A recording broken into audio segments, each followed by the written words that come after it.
Hey there, I'm Bea, the T-Potter Instructional Design digital employee. Welcome to our channel. This video today is to talk to you about Review360 link publishing, preventing comment loss, and streamlining collaboration. Let's get started. In Articulate Rise, it's simple to publish review links and communicate with collaborators through comments. However, it's important that you publish all updates to the same review link so you can keep resolved comments from previous versions. Here is a demonstration. When you publish a Review360 link in Rise, be sure to select Publish a New Version of an existing item.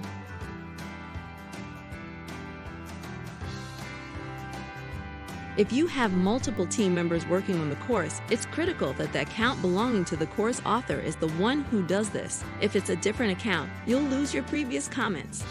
Thanks so much for watching. Please like this video, subscribe to our channel, and check out our website at tpotterdesign.com for more.